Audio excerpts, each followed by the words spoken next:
Hey guys, it's Carolyn, and welcome back to the podcast. I'm so very excited for today's guest, Scott Payne, who was in law enforcement for 28 years. And a lot of his work was done as an undercover FBI agent, which he's just released a new book about called Codename Pale Horse, which I know most of you like to listen to Audible. So it is on Audible, and he does read the book, which makes it super interesting. I have to say, I really enjoyed it. It kept me on the edge of my seat. But first, I'd like to say thank you for protecting people like me from the stuff that you dealt with. Because I really had no idea that was a reality. Yeah, a lot of people don't. So yeah, you're So welcome. It's an honor. yeah, I appreciate it. I do, because it's like I can't even imagine what dealing with that stuff like on a day-to-day basis was like. For me, normal, you know. But I'm not a smart person, so there you go. Oh, you're pretty smart. So initially, why did you decide to go into law enforcement? Yeah, I get asked that a lot. I had to look back. It kind of goes with my personality. Growing up, liking the underdog, not liking bullies, bullying bullies, kind of thing. And then when I got to college, I started taking some electives, and I hit a criminal justice course, and it really just resonated with me.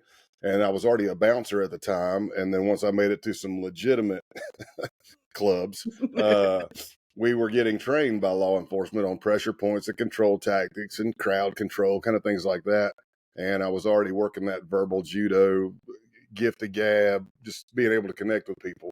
And it took off from there. By the time I graduated, I knew I wanted to be a cop. I'd already done like a ride along. I think Really? maybe just one where you ride with a police officer, and that was it. I was hooked.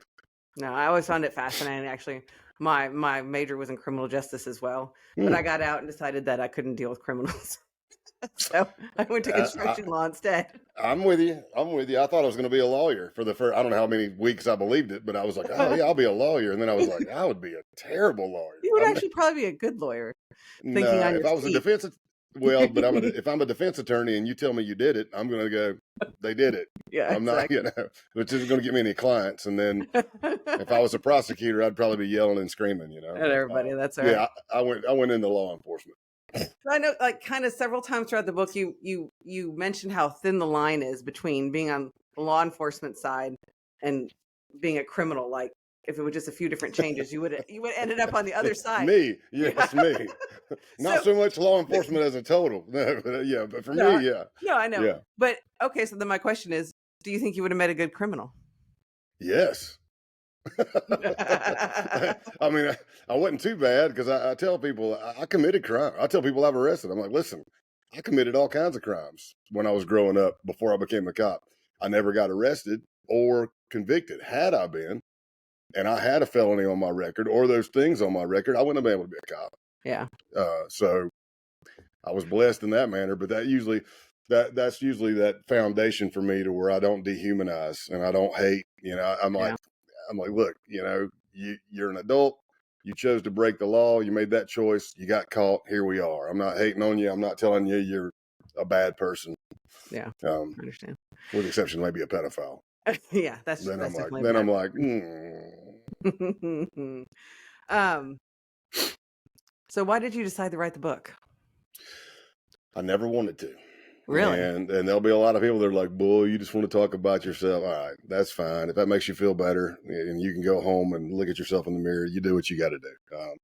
I can tell you that since doing the process, it is such an overwhelming thing to be reached out to by people who I've never met, and you're able to help, or they learn something, or I try to pay it forward. I still teach, I still speak, but the book itself, I never even. It came off of the Rolling Stones article, and I didn't want to do that. I had friends. I had friends in the industry, and we were already. I've been blessed to be a good storyteller, so they say, and I'm very transparent. I'm very accurate, and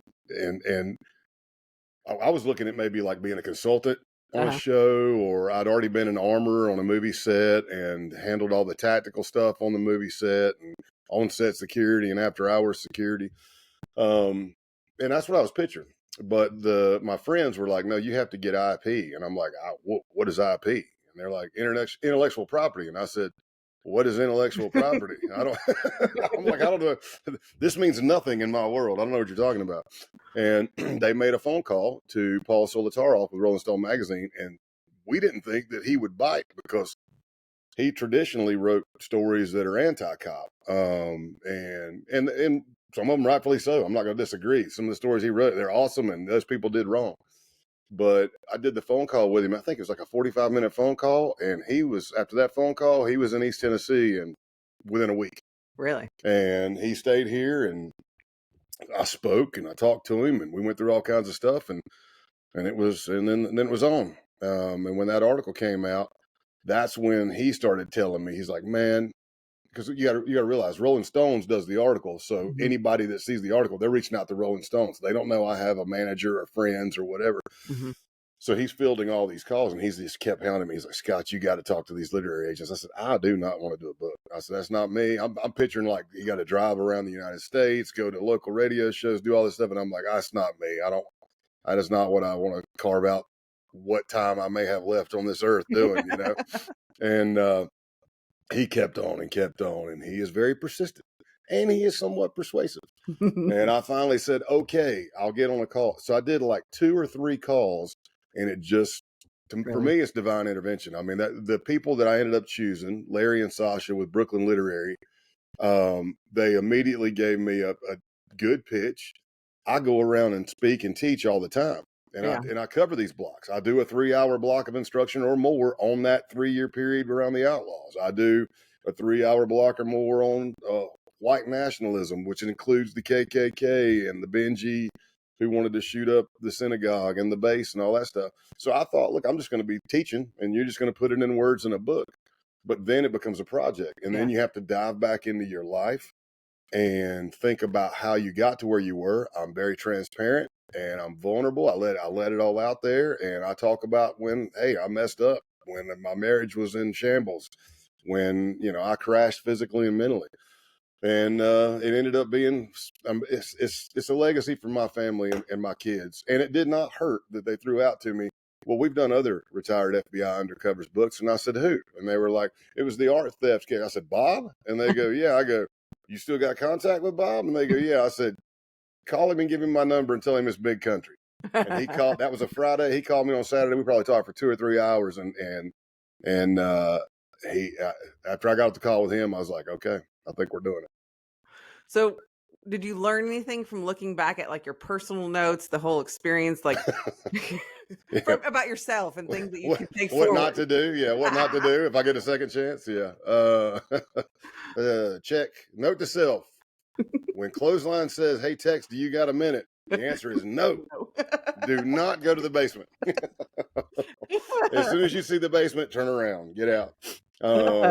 No, that's a good question, because some of it was tough. Like again, I want to be transparent and vulnerable.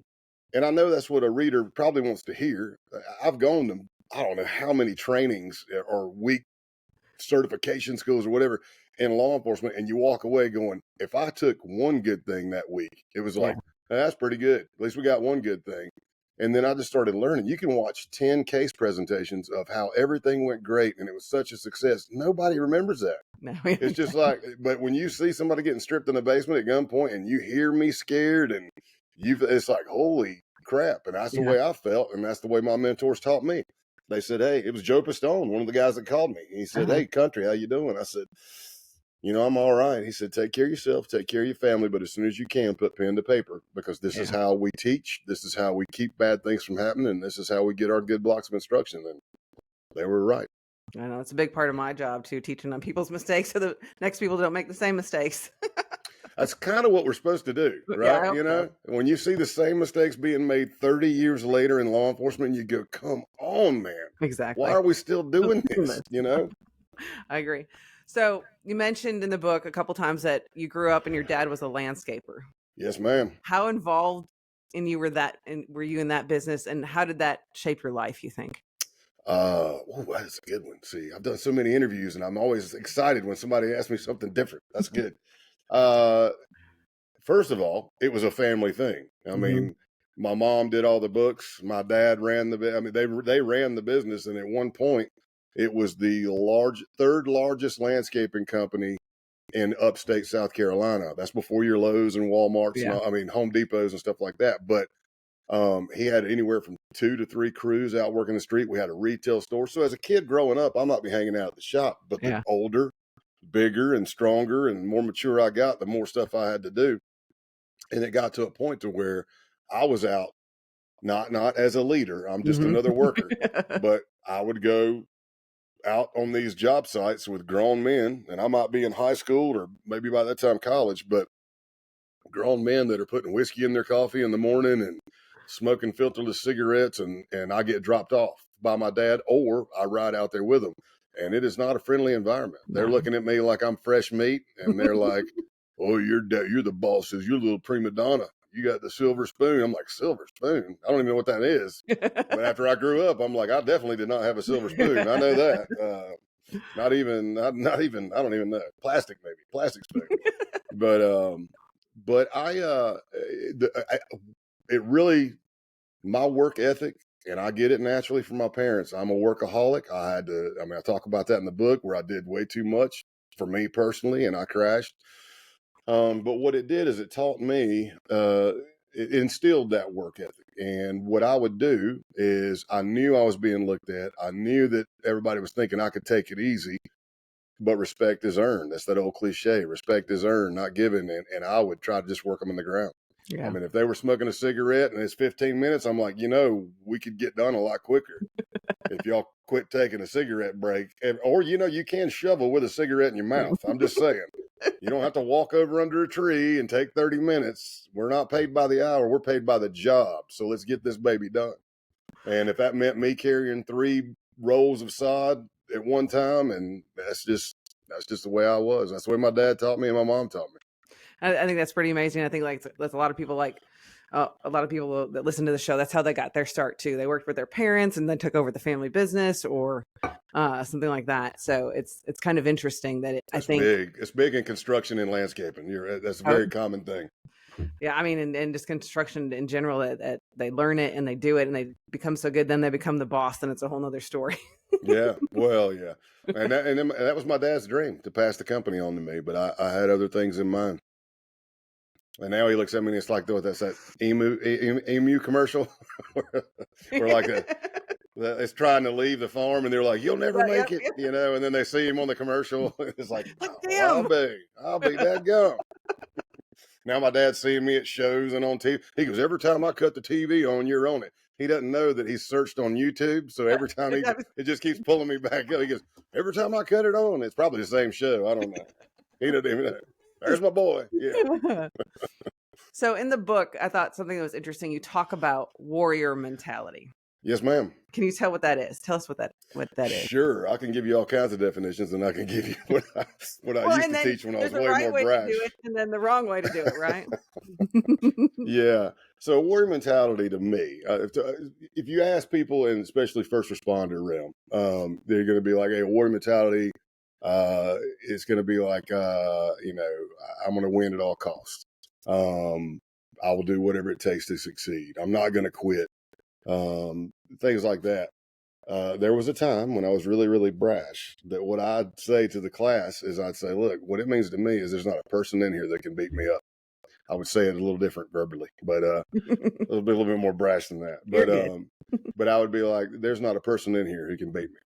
And I'd start looking, and by then I've laughed and joked, and then you'll find some type A. I mean, they're full of type A's and egos, right? And Yeah. they're looking at me like, or they might be laughing, and I'll just stare until they stop laughing. And I said, and better than that, we can walk out of this room that we're in, whether we're in a hotel, casino, downtown, I don't care. If there's nobody out there that can beat me. That's what warrior mentality to me means. But then I have to stop. And I said, now pause.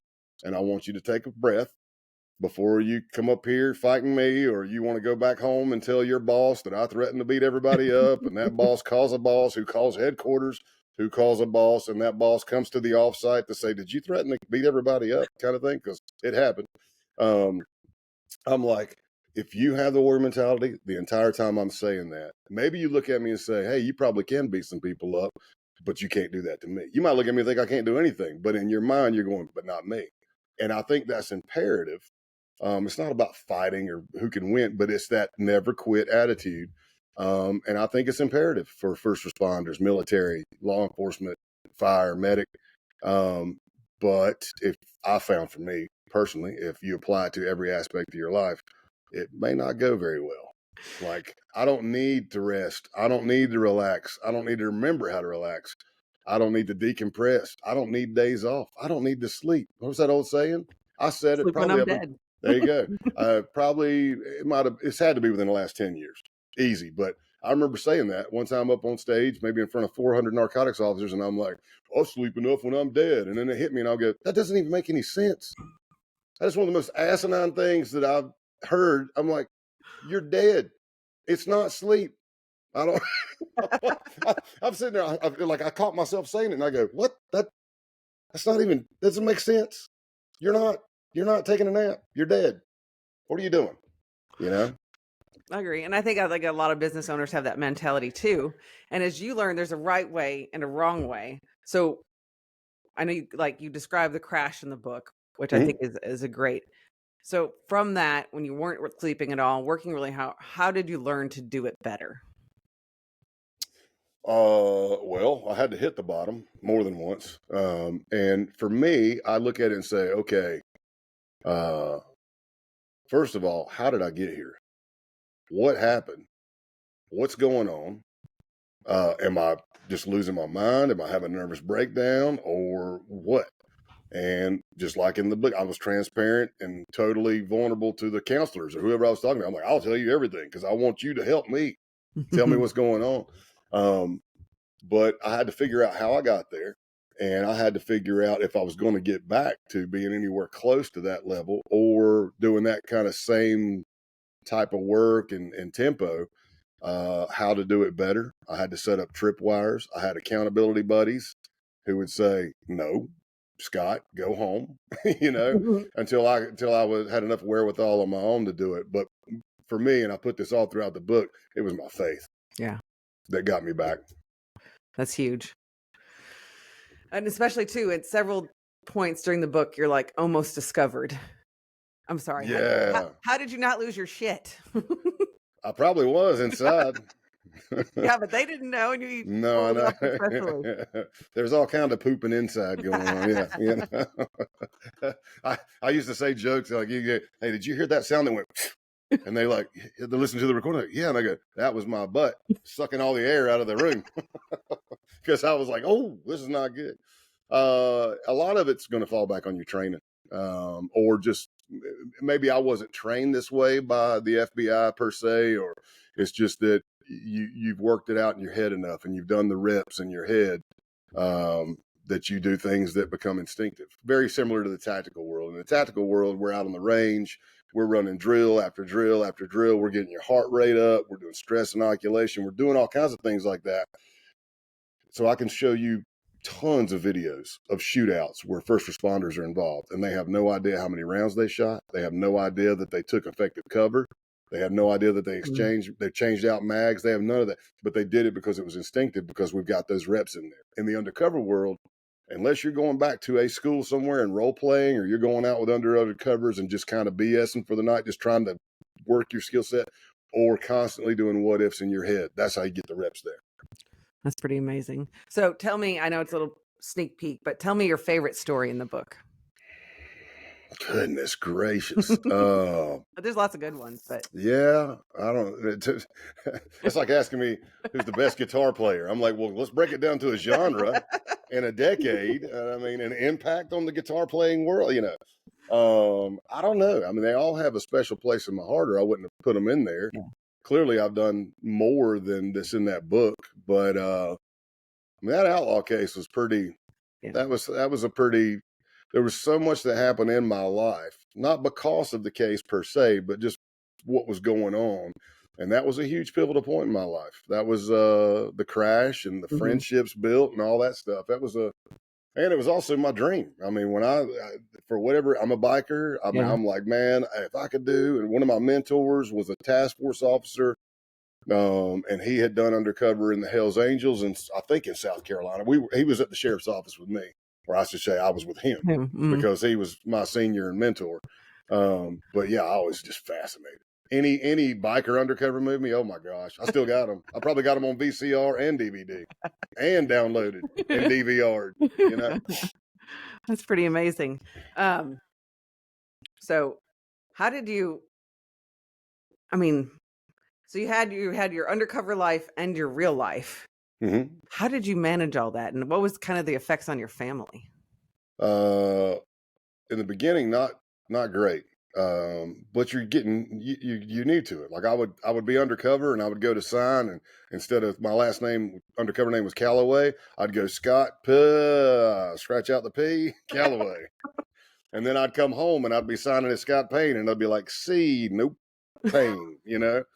But by the time I retired, I mean, right before I retired, I think I had like 8 phones. Really? I mean, one was personal, one was FBI. The other 6 were undercover phones, and I knew my personas. I knew, like that phone rings, and I go, "Okay, I'm Scott Anderson." I could just tell by looking at the thing, "Okay, Scott Anderson, it's that case. Hey man, what's going on?" "Well, I'm Scott Williams. It's this case," and I got better at it. Yeah. It kind of came secondhand, but never getting lax. You don't want to get lax. You're always cleaning yourself and making sure. Like when I'm going undercover, I don't have anything anywhere that can connect me to Scott Payne. So So and family, I'm sorry, my family, yeah, woof. I don't you have know, 2 man. young daughters. Yeah, I mean, I've been extremely blessed. They adore me. They write some unbelievably things and say some unbelievable things that make me tear up, you know. Aw. But my wife and my daughters, it wasn't an easy ride for them. But even through this book, like my daughters are older now. Mm-hmm. They're adults, and they were in the book, and they're like, "What? I remember this, but I didn't know that. This was What? going on. That's what you were doing." And yeah, I'm like, "Yeah, that's what I was doing." You know? Were either one of your daughters interested in getting in the business like you were in? Yeah, both of them actually. Really? Really? I mean, for a long, long time. Now it's kind of they're at that age where they're kind of looking elsewhere, but they're still first responder hearts. You That- know, That's pretty they're like amazing. I remember when I retired, they were like that first year that Rolling Stones article. There was a little bumpy stuff with the FBI, and and they were like, "We want to go in the FBI." I'm like, "Are you sure you want to go in the FBI?" I'm like, "I mean, there's HSI, there's DEA, there's ATF." Yeah, and then knowing what you know, I don't know if I'd want my daughters there either. Yeah, I'm like, "Well, don't say your last name's Payne. Change it. Don't mention me at all. Unless, of course, they like me, then write it. You know, tell them all about me." But I mean, all throughout the book, you have great examples of gaining people's trust. mhm. So, what are some of the secrets to that? I see. I don't know if it's a secret because I could get into some things, but that's what we call tradecraft. And there's still people out there that are going. I mean, they're going to be working it. Hopefully, even when I'm gone, you know, from this planet, going after evil people who want to do evil things to good people. Hmm. But for me, it's just being me. I mean, I'm still Scott. Uh, I stuck very close to who I am. I Yeah. mean, the jokes are the same. I'm probably telling true stories, but I'm just changing the names, or I'm using my undercover buddy's name. I mean, if something really happened to us when we were at a bar in Philadelphia, but you think Yeah. I'm talking about me as Scott Calloway, but um, I may or may not have been married. I may or may not have kids. Because that complicates things. Now Yeah. you got to meet my kids. Now you got to, you try to do things like that. But as far as connecting, I'm just being me. I was at an event. I just got back yesterday. I don't even know what day it is. I got back from Nashville yesterday, and what was that? Be Tuesday night? I don't even freaking know. Tuesday night, we were at an event, and I'm just talking to people. I'm making friends. Not doing it nefarious. I'm not undercover. I'm not planning on betraying anybody, but it's just me. And a lot of people I have arrested, and a lot of people I've done undercovers against. We're friends. No, We're still friends, that's or that's we've so, reconnected. We've reconnected. that's so And amazing. yeah, and I love it. I mean, that's kind of what it's. I won't say it's what it's all about, but it kind of is. I'm like, look, I don't have any hate towards you, man. I love those times together, except for getting stripped in the basement. That wasn't cool. There's a couple other rough spots in there I too. know you you were trying to check and make sure I wasn't an undercover, but I was. Yeah, You were trying to exactly. make sure I didn't have a wire, but I did. I know, and like the opening scene where they're running that thing under your truck and it Oh starts yeah. beeping. Uh, and that, look, that's me towards the end of my career, and I'm sitting here going, "What the what?" Yeah, I'm like, "Oh, this is gonna," and I like I say in the book, I drop my right leg back nice and easy because I'm like, we could be Ooh. getting ready to go to blows right now, or I'm going to if they start reaching under and try to find something. I'll be I like, was like, oh, yeah, really, fight your way out. I'll come at them Uh, with a windmill. Look at this. that'll get you somewhere. Uh, Nothing defeats a windmill. hopefully not. Um, no, I guess one of the things that stuck out in me in the book is towards the end when you're in with the base and they do the whole goat ritual and Oof. yeah, Yeah. I know you asked them if you could do anything and they didn't answer back. Yeah. So I didn't really they had mentioned a sacrifice, but I'm thinking like a chicken or a snake or something. I wasn't and it was just mentioned from what I remember kind of nonchalantly. Hey, at our ritual we'll have a sacrifice. And I'm thinking, oh, they're gonna a little bird or something, who knows. Still bad, but Uh-huh. it just didn't resonate with me. And it was Halloween night 2019. It was the start of the hate camp. We'd already done hand-to-hand combat that day, training, firearms training, stuff like that. And then this bitter cold came in, like you're not acclimated. You know Yeah. what I mean? Like Mhm. if you live where it's 10 degrees, you're used to 10 degrees. But this was like it dropped 60 degrees or something in one day. It was the first time it'd been cold. So I went back to charge my phone. I fall asleep for a little bit in the truck, and I'm woken up to somebody banging on my window. And they're like, pale horse, which was my moniker in the group. They're like, you got to get up, man. You got to get up. I'm like, what's going on? They're like, remember that somebody talked about a goat? And I'm like, yeah, we got it. And I'm like, what? So yeah, they went and stole a goat or a ram. They look very similar. I've asked owners, and I still don't know the difference. Yeah. It had horns. It was kind of big, but yeah. Then they say we're going to go to we're going down to the ceremonial holy spot, and it was supposed to be a pagan ritual, but that's not meant to offend any pagan out there because it was not a traditional pagan ritual. They're taking it and they're twisting it to meet their ideology of white supremacy and accelerationism. But I remember, yeah, as you alluded to, I go to a device that I know my team's listening on, and I'm like, hey, so I think we're getting ready to go kill this goat. I'm pretty sure we're getting ready to go sacrifice this animal. And in my mind, I'm rushing through. I'm also an undercover coordinator. I'm a senior investigator. I know the rules, and I'm hitting that whole thing in my head, going, "Can we do this? Should I stop this? I mean, they stole an animal, but that's not a federal. I'm doing all these things, and I just put it out to the team. And there was multiple teams at an offsite listening, and I said, hey, if you guys do not want me to do this, you need to let me know. If you want me to shut it down, it's your case. And I sat there, but it felt like a long time. Yeah. And I waited, and I'm leaning in, and I'm going.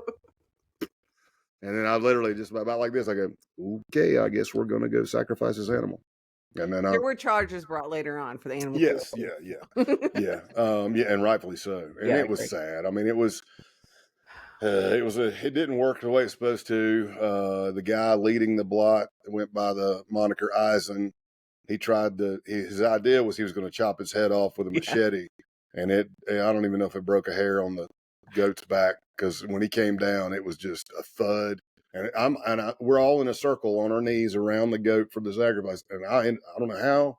I'm not even sure if it was strategic, but I ended up at the back of the goat holding its legs. And when he hit it, I was like, "Oh no, it didn't work." And then somebody finally says, "Hey, man, or you get like, do it again. It may take 2 swings." Oh And my God. I'm just picturing getting covered in blood. Blood. I'm just picturing some kind of massacre. And somebody says, "Hey, does anybody have a weapon?" And we weren't supposed to, but one guy did. And he handed it over to Eisen. And then he gets to the point in the story where I'm telling, again, we're all in a circle around the goat on our knees. And I'm holding the goat. He puts the round in the chamber, points towards the goat's head, and then turns his head the opposite way. And I'm like, "Whoa, T, I what? don't I want to mean, like, die. what are you doing?" And he's like, "What?" And I go, "Look at what you're shooting at, man." I'm like, "We're in a circle. What are you?" And then he looked and then put one in his head, and then he ended up having to put another one in it. I don't know if it was just after death twitches, but it had been 2 minutes and the thing was still twitching. And I'm the one that said, I said, why don't you put another one in it? You know, make sure. And then you think it's over, but no, it's not. They slice the throat of the goat and fill a cup with blood, and then we're going around the circle, and a lot of the members did acid, and then they would take the hit of acid and drink the blood as part of the sacrifice to Odin, and the goats going to Valhalla, again, twisting it because their idea was to kickstart. They referenced the Wild Hunt, which is a story in Norse mythology. The gist of it is Odin and a bunch of gods go out and just slaughter all their enemies. But in the idea of the accelerationist white supremacy group, that wild hunt was going to be, that sacrifice was going to start the wild hunt, but it was to cleanse the world of anti-fasc, leftists, and non-whites. That's yeah, it's very extreme. And there's actually more extreme. There's more extreme out there, I'm sure. And I mean, it just came out. This kid that killed his mom and stepdad and was going to had plans to assassinate the president. As soon as they started covering it, that they're going through ideology, Order of Nine Angles. That came out of the UK. It's accelerationism, but even darker. It's satanic. Really? It's huge on sexual abuse, rape, and pedophilia. So you think this is, I mean, from what you're saying, it's kind of gotten worse. Like there's more accelerators, there's more people that want to join. What do you think? Is it picking up, or is it slowing down, or is it staying the same? I think it ebbs and flows. I mean, clearly when we do something like take down a group like the base, and you see people are being arrested for murder plots and being in the country illegally wanting to murder people and things like that, it puts a damper. That Halloween event put a damper on some of the members of the base. There was 2 main ones from the group that left the base. Really? They did it nonchalantly, but after everything ended, we found out, and they said that the reason they left is because that Halloween weekend freaked them out. They're like, nope, this is not for me. You know? Oh man, and that's the hard part. One of the hardest parts of working domestic terrorism in the United States. You can go into these encrypted apps, and it's not just white supremacy side. It's not just far right. It's far left extremism. It's radical jihadists. It's black separatists. They are recruiting online, and they're radicalizing kids online. And you might see common themes of a person who's been bullied, a person who's an outcast, can't fit in with a lot of people, doesn't have a partner, and they sit in their room on their phone and dive down these rabbit holes of hate. And they're looking to belong, and then they find some like-minded people, and they've got a lot of anger. I mean, I was a kid. I was a boy kid. I mean, you got so much testosterone going through your body. Who knows what you're thinking? I mean, I know what I was thinking, but who knows why we're doing it? I'm blaming it on testosterone. But yeah, so in our world, you can go in there, say we're monitoring hundreds of people or 1,000 people. How do you know which one isn't just spewing? Yeah. First Amendment protected speech, freedom of speech. How do you know which one's going to be that active shooter, going to be that massacre? And that's why we got to stay vigilant and stay on top of it. No, absolutely. And protect people that have no idea that these things are going on. And, it's still even today that mass shootings, and I think it's, worse and worse out there. Yep. Yeah, I'm an active shooter instructor. There's a group called Alert, ALERRT. It's based out of San Marcos, Texas. It is the national standard for training law enforcement and active shooter response, federally funded. I'm an adjunct instructor with them. So really? When we first started in 2000, the FBI and Alert kind of married in 2013 after the Sandy Hook school massacre. Gotcha. And kind of the Department of Justice, they picked the FBI to do it. We went with Alert. My peers went out there and they sent probably about 115 of us through a 5-week period to get certified. But when we started teaching it in 2013, you would reference a few main active shooter events. But as the years have gone on, there's so many. It's just pick one. It's terrible. It's sad, but. So then do you go out and train other people, like, I don't know, people at schools or? Yes. The Alert itself is really for law enforcement. Gotcha. They do have blocks of instruction that are for civilians. But like, let's just say like schools, a lot of schools have school resource officers. Hmm. Well, that's law enforcement. Yeah. Well, where I'm at in Tennessee, we ran every school resource officer in that county through the alert training on Really? how to respond to active shooter events. So that's a very comforting feeling when you're dropping your daughter off at school and you see I the agree. cop there as somebody that went through the training. But yeah, we try to spread that. But in a private school has to get their own staff. So Hmm. that might come through a private company, like my buddy has a security company, Mm. and he's got a contract to train at some of these Jewish schools or Christian schools Yeah. and provide security and train them on how to respond. It's so crazy to talk about this stuff. Like when we were in high school, they didn't even lock the doors. I know, and I had guns. I mean, I don't know why, but I mean, it was the '80s. I had a roll of quarters in this pocket. I had a switchblade knife in this one, a butterfly knife, brass knuckles, and I'm like, not that I No. ever used them, but I don't know. I guess I felt better about Yeah. myself. But It's a whole different world out there. So what are you doing these days? Promoting the book, speaking? the book is the big thing right now. The book launch has just been insane. I'm sure. Truly blessed. I've met some amazing people. I've learned. I keep learning, and that's a big thing for me. Once I'm out of the job, I'm like, how do I fill that void of meeting people, continuing to connect to people, teaching, learning, spreading knowledge, paying it forward, and that's been awesome. I've been doing that. As I said, I'm an active shooter instructor. I didn't sign up for as many classes this year because I knew I needed to leave the schedule open for the book. Yeah. And I still go speak. I teach at gang conferences, narcotics conferences. I'll go in and as you were saying, even in law enforcement, a lot of people don't know about this newer age white nationalism, accelerationism, and a lot of times, if you're a cop, you're not really looking at that. I mean, Yeah. look, here's the crime, we caught you, here's the arrest, but you become an investigator in the domestic terrorism realm or IT, international terrorism. You're looking at that ideology. Well, now we're not going to open a case on you because of your belief system, but it really helps to understand what your enemy's thinking, kind of.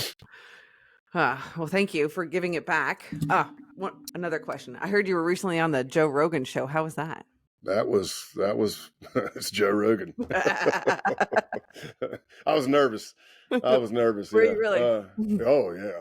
I was getting in my own head, and I'm like, wow, man, I've been backstage. I'm a musician and a singer. I've been blessed to be around. I don't just entertainment industry, professional wrestling, artists, this that, and the other. But this was different. This is my life story, Yeah. and I'm kind of swinging for the fences. This is it. We put so much effort and time into this book. Just getting through the FBI approval process I'm sure. was hard enough. But yeah, I was getting in my own head. But I had a real good buddy of mine calling me that morning, and he goes, "Hey, I know you." And I'm thinking, if I was you, what would I be doing right now? And he said, "I'm thinking you're probably sitting there getting on your head, getting in your own head. And I wanted to call you and remind you who you are." And I said, "Well, you're 100% correct. And thank you for calling." Phone call. Exactly.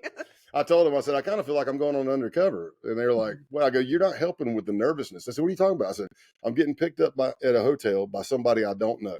They're taking me to a location where I don't know it's at, and I don't know anybody there." And I was like, it kind of adds to the nervousness level. But no, Joe was awesome. And the feedback has been phenomenal. There's haters, they come and go, but and then there's people that are still in the bureau, and they've cowardly-ish sent some things through a bogus Instagram, but they didn't like me when I was active. So it is what it is, man. No, I'm trying to do the right thing. And I've been a speaker and a teacher and an instructor for I don't know how many years. So I'm still way doing before it. the book. Yeah, way. I mean, for umpteen years, doing it for the Bureau all over the United States and sometimes across the pond. But I can look at myself in the mirror. I'm proud of the work I've done. I'm proud of my true friends who have given me some great support, guidance, and advice. And at the end of the day, I'm not a bad guy. I'm trying to do the right thing, and you can't make everybody happy. And if it makes you feel good about yourself to talk crap about me, go for it. yeah, Exactly. Or as the old outlaw shirt that I may still have hanging in the closet says, "Say it to my face." Well, we haven't really talked about the real hero in this whole story. My Your wife. wife. Yes, ma'am. She has a silent following. We don't say her real name, but everybody, like, I get so many Instagrams. I don't answer them all because you get IM'd all day long. But a lot of that underlying theme is you be sure to tell your wife. You know? I Exactly. mean, I'm even getting hit by former UFC heavyweight champions going, man, your wife that's a good woman. And I go, I know. I said, so next time I leave the party we're at and you give me crap because I'm going home to see my wife, just remember it's my wife. Exactly. You know? Exactly. That's amazing. And I can't imagine the strain that it put on. How many years have you guys been married now? Oh, 21, 20. Oh, man. What year were you married? Yeah, no, December 2001. Okay, so then So you're I'm 24. 4. Yeah. Yeah, because I'm 22 and we were married in 2003. So Okay. December of 01. Now I know it's 2025, but it's not December yet. no, So 23. We've been married 23. It'll be 24 in 4. Yep. December. So I gotta come up with something big for the Exactly. Something 25. huge, huge. I mean, maybe taking her to these events and being backstage and yeah. Did you like to go to these things? I would tell you what, the people. I should have just answered it really quickly for you. People ask it, they go, "Man, what was the most amazing thing about going on Joe Rogan?" I said, "Watching my wife and my daughter." Aw. Both of my daughters didn't get to go, but one of them did, and just to watch them in Austin, Texas, and it was That's cool. it was very cool to see them. So they're like rock stars. My dad is so cool. Oh yeah, and my husband and they're of course shopping. They're all shopping, and I'm like, we have not made any money yet. I mean, this. I mean, we made a little, but we have not made that. We easy. Is there talks about a movie? We are going to. Nobody's tried to option it yet. After the Rolling Stones article, 2 months that 2 months after the Rolling Stones article, we were pitched by all kinds of people. Really? And I got a lot of experience with that. I mean, it was some great on the job training. But then you go with somebody, the money falls through. Then you go with somebody, and it's a great writing thing. And then the writing and actor strike happens, and I'm like, you know what, man, I'm going to pull back. Mm-hmm. I'm going to focus on this book, reconvene the team, and we'll go from there. But I through Simon and Schuster and CAA, we've got a real good team, and it's not because of me. I've just been blessed. I get introduced to the right people, and for whatever reason, they like me. That's awesome. So we'll see. Hopefully, I mean, in a perfect world, I would love to have a series. That'd be cool. Well, it's just because you could. It depends on if it sells or not. But the pendulum's swinging back to that action type stuff. I think it would make a great series because you have so many different. That's what I'm saying. So like Picture the Wire meets Sons of Anarchy meets Breaking Bad. Exactly. You got that core group, and they're in every season. But this season is biker. Yeah. Next season is white supremacy. Okay. Next season is. I didn't even talk about it in the book, but we could cover human trafficking from the border all the way to the hotel room. Really? I've done all kinds of stuff in that, but I didn't write about it. Yeah. Because I didn't want to have any. Because there's some crazy stories that, in a dark sense of humor, they are pretty wild, crazy, and they'll make you laugh. But me and the co-writer, we didn't want to tell stories about a human trafficking situation and have any kind of, you know what I mean? Because it's such a dark topic, and you're like, nah, let's just leave all that out. Yeah, that's for a drink at the bar. Yeah, I did notice you said Bexar County correctly instead of Bexar. Yes, but I said Bexar when I was there, when I got there. I was like, oh, he got Bear right. Nobody ever gets yeah. They always say Bexar. I know, it's Bexar. I'm like, what the heck? Who the hell puts an X there? You want to talk about crazy? It's being on surveillance, and we're getting off on. It was Nacogdoches, but I'd never seen it spelled out. And I'm like, all right, I'm behind the suspect. We're getting off on Nakaj. I'm like, what the hell was that word? And I'm like, Nacogdoches. I got it. You got it. I never would have got it unless I heard it before. Wasatchie, that was one. I was like, I'm turning on Wasatch Street. And then you have people that are not smart, and they're like, we're getting off on Frontage Road. And you're like, that's frontage. That's the frontage road. It's good times, though, Gotta laugh. Where can people find you, and where can they get your great book? Anywhere. I'm sure you can just go to Simon & Schuster and buy it, but Amazon, anywhere you can download stuff. I have been getting hit by people in the UK saying they don't have access to the book or the audio book. I don't know how that works. I would guess if you're in the UK and you went to Simon and Schuster and ordered it, I mean, you Yeah. get mail. You know, I don't know. Yeah. But yeah, anywhere. Amazon's easy, but be careful. There are some like fake ones that pop up, and Really? we've been flagging them. Like Huh. we open up Amazon because I'm trying to see how many books have sold, kind of thing, or what number we are, and they'll actually take the cover of my book, and it'll say Agent Pale Horse, and they've taken AI and made my side profile older. Oh And my it's like, and it's a workbook for $15 to explain to you how I did. I'm like, we took a God. picture. I sent it to the publicist. I'm like, we didn't What put is out no this workbook. And he goes, workbook? oh, it's a scam. And I'm like, okay. I said, but if I look that way in 10 or 15 years, that's a pretty good looking dude. I'm like, Maybe I'll pretty do a tough. workbook. I'm like, that dude looks tough. I go, wait a minute, that's me. A lot older, but they just took the whole Cro-Magnon caveman thing and just enhanced it. Oh my God. That's Yeah. so crazy. Yeah. Everybody's trying to profit off. That's I know. I'm like, I don't know you. yeah. It's a whole nother series, AI crimes. I know. I kind of want to order the workbook just to see what it says. You know, You probably won't get anything. I'll be like, what? This was a good idea. I wish I would have had this workbook when I was undercover. Great for all these great tips. Thanks a lot. Yes. Well, thank you so much for taking the time to be on the show. I truly appreciate it. Thank you, Carolyn.